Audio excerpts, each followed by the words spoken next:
Hi, this is Tom Peterson with NVIDIA, and today I want to introduce you to our next generation GPU architecture, Maxwell.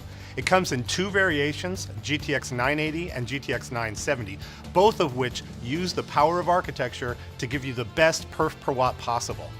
These are the world's most advanced GPUs.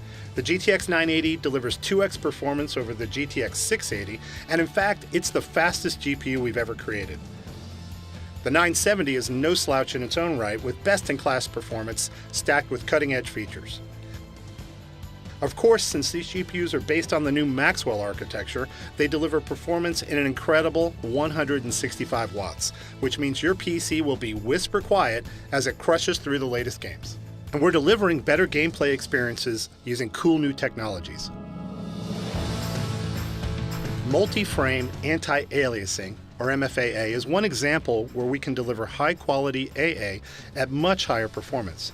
It's a simple idea that says by looking at multiple frames over time, we can actually combine them and generate an image with the same quality as MSAA, but we can do that at a fraction of the performance cost of traditional multi-sampling. Let's start to understand MFAA better by understanding how AA works. This image shows a grid of 25 pixels that represents a very small area of your screen. If a game draws a straight line on this grid, the GPU must determine the correct color to use for each pixel. The way the GPU does that is by sampling. And sampling means that we pick some location, which in this case is the very center of the grid, to use as the test location to determine if a geometric shape intersects a pixel and should thus color it. You can see that we get a very jagged edge when we use one sample, since each pixel needs to make a binary decision about coverage. Traditional AA improves this a lot by taking more than one sample per pixel. In this image, we're showing 2 sample points per pixel. Now for each pixel, the GPU calculates 2 coverage points. If a particular geometry covers only one of the 2 sample points, then the final pixel color is of course the average of the 2 colors. This technique dramatically improves image quality by reducing jaggies, but the cost can be high as now the GPU needs to do more calculations on each frame. MFAA dramatically improves this by recognizing that the averaging that MSAA does per pixel can actually be done over time. In the first frame, let's assume that the following grid of sample positions is used. You can see the image here is similar to what no AA looks like. Now in the next frame, we change the sample positions. You can see how the generated image is slightly different from the prior frame, with just a few pixels changing from light to dark and vice versa. We can then run a sophisticated filter on the GPU to combine the series of frames and deliver an image that's nearly identical to 2x MSAA. The great part about this tech, though, is that the delivered performance is nearly identical to no AA. Dynamic Super Resolution, or DSR, is a great new Maxwell technology that allows you to get a 4K experience on a 19x10 monitor. The way it works is pretty simple. GPUs use a frame buffer to store a rendered image before they're scanned onto a monitor. Most of the time, that buffer is organized at a resolution that matches the resolution of your monitor. But many gamers have found that sometimes it's desirable to lower the resolution of the frame buffer to get higher frame rates out of the GPU. In this case, the GPU scales up the rendered image as it's scanned onto the monitor. DSR, however, goes the other way. With super resolution technology, we allow the game to specify a resolution that's actually larger than your monitor. This means the GPU will generate a very high quality image in the local frame buffer, and then use a sophisticated filter to downscale it and put it onto your monitor. This reduces artifacts caused by rendering at low resolutions. This image, as an example, is a fragment of an image generated at 19x10. That same scene is shown again here, but now it's rendered at 4K using DSR, and then it's downscaled to 19x10.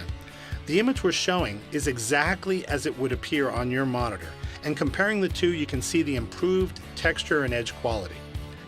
This technology works really well with objects in motion as well. Let's take a look at this 19x10 image here running without DSR. Notice the scintillation in the grass as textures kind of pop in and out. In the second sample, you can see the image is much clearer and the objects look much more solid. Let me tell you a little bit about VXGI, or Voxel Global Illumination. It's a technology that allows us to simulate light inside of your game in real time. That means that shadows look better, colors bounce around, and the scene is much more realistic. You're looking at a ray-traced image of the Cornell box, which is a classic set of geometry from the early days back in 1984, when everybody was trying to figure out how to do real-time rendering. The problem with this box is that it's actually very difficult to calculate how light bounces around it in real time. So in graphics, we use simplification techniques. The easiest way to calculate light is what's called direct. That means we imagine there's a point light source that illuminates directly down onto the geometry, but only lights the surfaces that it hits directly. That's why we call it direct light. In this case, you can see the top of the balls are very bright white, the right wall is green, and the left wall is red. And that direct light it looks good, but it's missing because clearly you understand that there's going to be reflections. Well, reflections and calculating reflections in real time has been a really difficult problem for graphics, and really until now it's been practically impossible. This image is showing a voxel view of that geometry. Now, voxels are volume pixels, and it's a way to represent geometry sort of coarser so that we can model real-time light reflectivity. In this view, you're looking at what we call an opacity model. And the opacity model is used to calculate how light is blocked by objects. And you can see that it's made up of these tiny little boxes. That simplification versus the real geometry helps us run this in real time. Now, the next view you're looking at is called an emissive view. In this view, we're taking direct light and we're lighting the voxels. And then we're going to, in the next stage, use that lit voxel to calculate the first bounce of light. In this case, you can see the right-hand wall is very green and the left-hand wall is very red. In the next stage, those surfaces are going to emit light onto the rest of the surroundings. That's effectively how we calculate reflection. Now, as I move the light around, you can see that the voxel geometry is actually changing in response to the way direct light is illuminating the scene. This is just another way to say, okay, we're going to calculate a bounce. So if you look, as that light pans from the green wall to the red wall, the white voxels appear and disappear. In this next scene, the voxels are now emitting light or reflecting the original direct light.